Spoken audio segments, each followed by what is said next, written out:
the signal that wasn't there before. Emma had always dreamed of escaping city life, so when she found the quaint cabin nestled deep in the woods, she felt an immediate sense of peace. The first few days were quiet, almost too quiet, broken only by the occasional rustle of leaves and distant bird calls.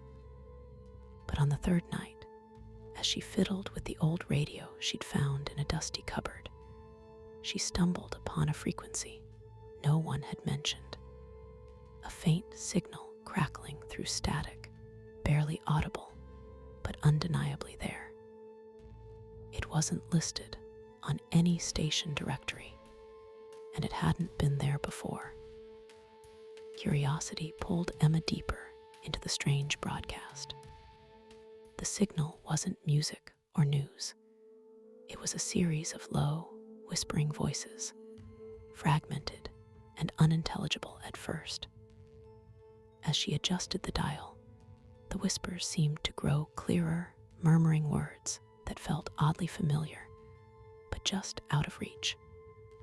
The voices carried a subtle urgency, like someone trying to communicate through layers of static and time.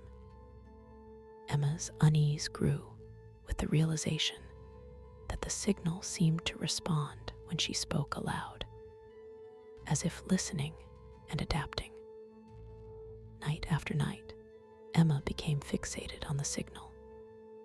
The whispers started forming phrases, often cryptic and haunting.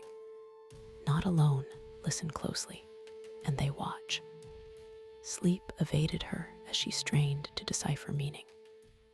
With every broadcast, the cabin seemed colder, the shadows longer. She found herself questioning her own senses. Was the signal real, or a trick played by the isolation and silence? The line between reality and imagination blurred, and a creeping sense of being watched settled over her. Determined to uncover the truth, Emma researched the cabin's history during brief daylight hours. She discovered that decades ago, the site had been home to a small, now abandoned communication station. Workers there had reported strange signals and unexplained interference before the facility was abruptly closed.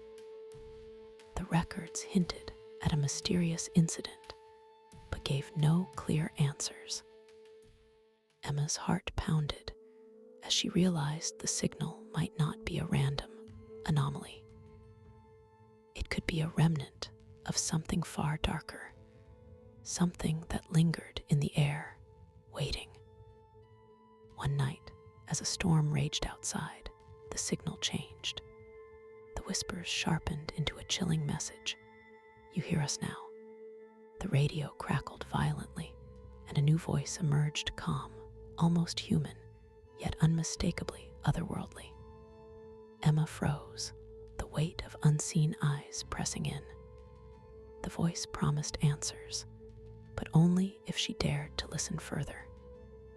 Fear battled with fascination, but her resolve pushed her to keep the tuner steady, leaning into the static as if it held the key to her sanity.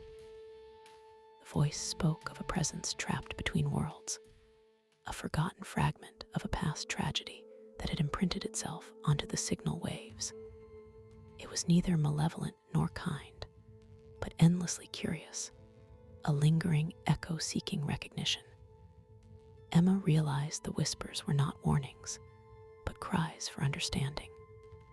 As dawn approached, the storm ceased, and the signal faded into silence.